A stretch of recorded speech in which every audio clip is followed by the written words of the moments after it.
Thank you very much, and thank you for the opportunity of updating you on where we are with the ITS World Congress. First of all, let's just start and remind it, what's in it for you? Well, it is a global showcase, and it's really great here to hear the work that's been going on and the work that's been done across the country. It's a chance to show everybody that.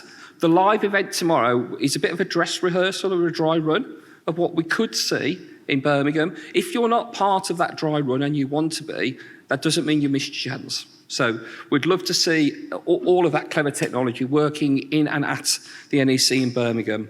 If you're thinking of sponsoring and exhibiting, you need to start thinking from local to global. So from selling to the UK to talking to global partners. You need to take the opportunity now. It's a shame Darren didn't come with pots of money like we thought he might. But look for any government grants or any opportunities. And if you do have projects, come and showcase them at the ITS World Congress. I've heard some brilliant stuff today.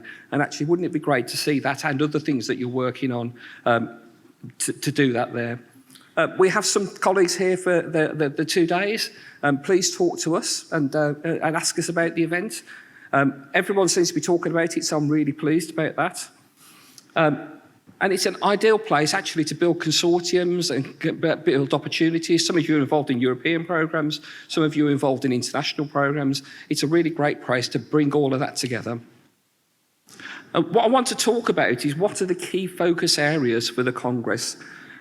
We've heard this already today, and people was the word that somebody mentioned, and that's absolutely right. We want to humanise safe, smart, multi-mobility for thriving, inclusive communities. So it might be a bit of a mouthful, but we think people matter.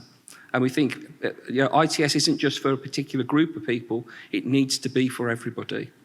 Our environment is absolutely vital. We need to enable sustainable resilience, have a sustainable, resilient planet whilst we deliver good ITS services. So they're there to improve our environment, to improve our resilience, to improve the way we look after the world that we're in. We're genuinely interested in breakthrough in technologies. Now, Darren and others have been saying, let's celebrate what we can do today, which we're not maybe maximising.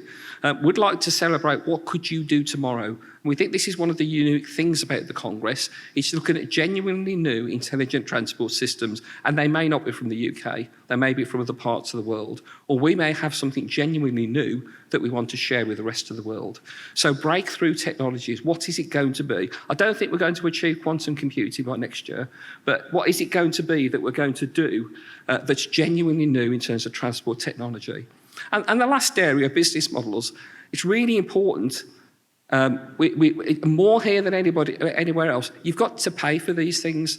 There's no point having these fancy, sophisticated systems if you can't afford to run them, if you can't afford to make them work. And how do you deliver them as a service? How do you bring the right teams and the right people together? And how does that then grow your region and economy? Some brilliant case studies that we've already heard about where that's starting to happen and how in different types of regions, there's different types of interventions making a real difference. The programme itself, there will be plenary sessions. These are very high level, very senior sessions about the state of the nations and how things are working across the world. There is an opportunity for people to speak at the event, and I'll come on to that a little bit later. There's opportunities for people to sponsor, as there has been here, and thank you to the exhibitors and sponsors of this event. It wouldn't be here, as Darren said, without them. And there's also, in October, a call for contributions and demonstrations. So contributions means technical papers. Some of you might be specialists in particular areas and want to put a paper forward, or your organisation might be.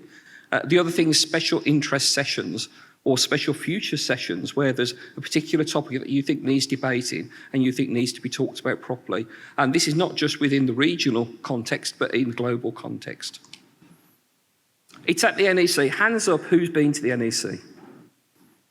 Almost all of you, which is really good. So I don't need to say too much about it. You all know where it is. Love it or hate it, am I allowed to say that? It is at the NEC, but it is easy to get to. It is in really close proximity of the rail station. If you are driving, as many would have driven here, it's got a very, very large EV charging station, so you can charge your cars there, plenty of parking. Just some views. That the big thing about the Congress that we're pitching that's not been the case in other venues is it's all under one roof. So the Congress is all at the NEC. We're in Hall 4 and 5 that know and love at the NEC. We have agreed to collaborate with Highways UK, for those of you that go to that, and we'll be co-running the two events side by side.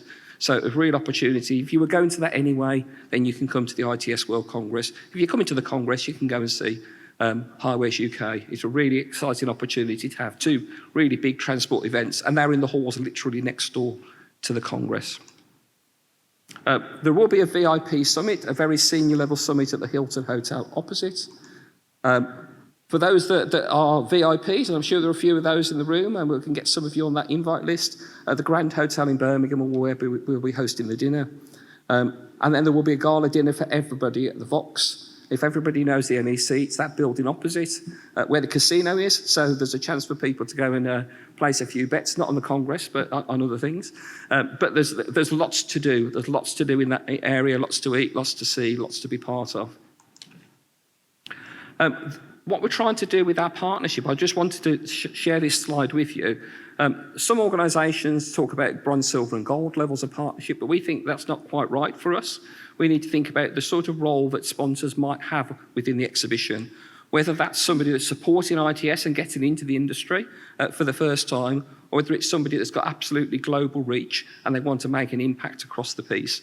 And what we try to do is tier our sponsorship and our supporting roles for the type of organisation you are. So some of you will want to look locally or get your business out there. Some of you will be very digital and very connected. Others will want to make a big global impact and see their customers as not just UK, but as global customers.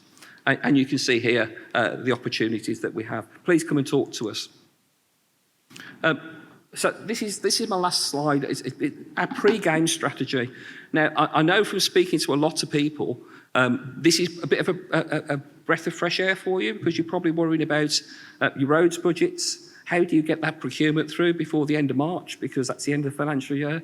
How do you do all that? And actually a chance to come here is a chance to talk to your peers and your colleagues and get away from the office for a little bit. Although I have seen everybody, I think, on their mobile phone.